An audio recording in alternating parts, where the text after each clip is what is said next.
We started out by briefly introducing the Islamic concept of monotheism, that is, Allah's oneness or Tawheed, and its opposite of polytheism or shirk. We then further elaborated upon Tawheed when we introduced the concept of Allah's Lordship or Rububiyyah. It should stand to reason then that just as Tawheed's opposite is shirk, then the opposite of affirming the oneness of Allah's Lordship, Tawheed Rububiyyah, is shirk Rububiyyah, which is to ascribe partners to Allah in His Lordship. It's only fair to warn viewers that the next couple of minutes get a bit technical, a bit top heavy on Arabic terminology and theological concepts. So I'm going to pause to make the following point. You don't really need to memorize or even be familiar with all these terms. More than 90% of Muslims won't have even heard of them. We're really introducing them at this early stage for the benefit of the perhaps less than 10% of Muslims who are actively engaging with atheist narratives and wanting to challenge their propaganda and doubts. One major concern I have is that our da'is, our callers to Islam, are all too keen to battle with atheists on the latter's secular grounds, divorced from their own creedal context. This, in my humble opinion, is a major methodological flaw and a strategic blunder. One must always play to one's strength and choose one's own battleground, that wherein we hold the high ground and have the home advantage. And being able to frame one's discourse squarely within precise Islamic theological terms and definitions helps give us that advantage and keeps us consistent and focused on the prize, which is to protect and preserve our own aqidah, our creed, and only thereafter present it to others. As for the rest of us who may be getting a bit overwhelmed with the non-English terms, don't worry about it.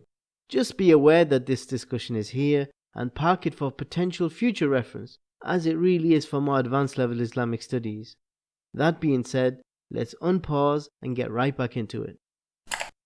The wrongdoers on the day of resurrection will lament, تالله إن كنا لفي ضلال مبين إذ نسويكم برب العالمين. By Allah, we were truly in manifest error when we held you false gods as equals with the Lord of the worlds. Then, mankind descends further into the injustice of shirk by denying or divesting Allah of some or other aspect of His Lordship, such as by claiming the universe is infinite, independent, was self-created, is self-governing, or came into existence without a cause, without a demiurge. And this oppressive belief is known as shirk at-ta'til fi rububiyyah, or the shirk, the polytheism of divesting Allah of His Lordship. In the early part of the 14th century of the Common Era, the great Islamic scholar from Syria, Ibn al-Qayyim, describing this shirk at-ta'til, said, وهو أقبح أنواع الشرك كشرك فرعون إذ قال وما رب العالمين. And it is the ugliest form of shirk, like the shirk of Pharaoh when he said, and what is this Lord of the worlds? Then, a little over a century later, we had another Islamic scholar, this time from Egypt, Al-Maqrizi, who in describing shirk at-ta'til said, وهو أخبث الشرك في العالم. It is the most wicked form of shirk in the world, when it encompasses denial and rejection of Allah's divinity and lordship, and instead attributes creation to other than the glorified and exalted in a manner which previous nations who committed shirk did not.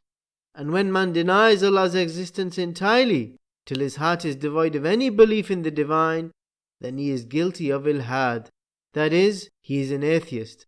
And an expression of this shirk of atheism that is found cited in the Quran has already proceeded. قال فرعون وما رب العالمين. Pharaoh said, and what is this Lord of the worlds? Granted, there may be some confusion by our describing ilhad, atheism, to be the worst expression of shirk, as polytheism and atheism are mutually exclusive terms. So let's think of it like this. If the atheist is asked, how did the universe come to be? He or she may say, the Big Bang, a singularity, or such like.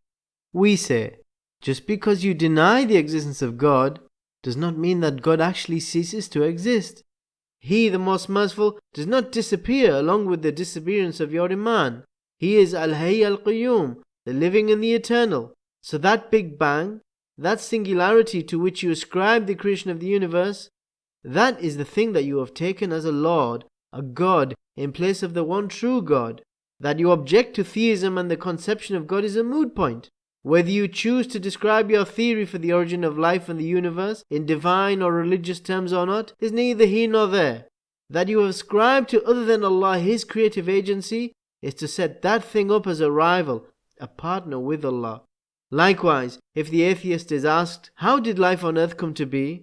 And they give you the theory of evolution to the exclusion of Allah.